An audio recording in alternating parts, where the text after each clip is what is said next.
Going to look at, guess what? 2 more verses today. Verses 5 and 6 of Exodus 19. And thank you for joining us for our mini message this morning. It says, "Now, if you will obey me and keep my covenant, you will be my own special treasure from among all the peoples on earth. For all the earth belongs to me. And you will be my kingdom of priests, my holy nation. This is the message you must give to the people of Israel." So, once again, obey and covenant. So, if you will obey me, you will be my special treasure.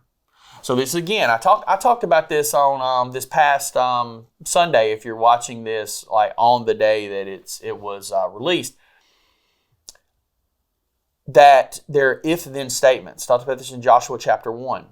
If then, if then, if then. If you do this, then I will do this. So if you are obedient and if you keep my covenant, then this is what will happen. So Israel was fixing to enter into this covenant with God, and it was going to get real specific. I'm talking about real specific. And to what they were called to do, how they were called to obey, how they were called to keep the covenant, how they dealt with sin, how they dealt with all of these different things. God was going to lay it out for them. And if they kept this, they would be His people. Now, what I really find interesting here is what happens from Genesis now to Exodus. When I look at the start of the Bible, when I look at Genesis chapter 1, right? I look at Genesis chapter 2, I look at Genesis chapter 3, all the way to chapter 6, I see God dealing with the world and the people in it as a whole, right? That's what I see. We have the flood. He judges the people of the earth as a whole. After the flood, people begin to repopulate the world. He tells them to go forth, scatter, multiply, and cover the earth. Instead, they gather at the Tower of Babel, right? Instead of spreading, they gather.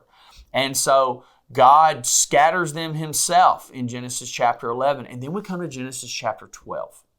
Genesis chapter 12 gives us the story of Abraham, where God called this one specific man. So God changes. He shifts gears in how He's relating to the earth and how He's relating to mankind. Not that God Himself changes, but God's method of revealing Himself to the world changes. He goes from dealing with the world as a whole to calling a people to Himself, a special people. This is the line that Jesus will come through.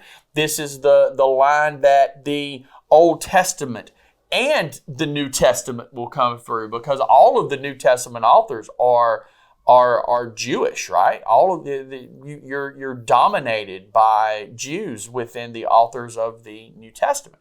So when I look and think about it, God transitions here, and He's calling to Himself a priesthood, a holy nation, a kingdom of priests.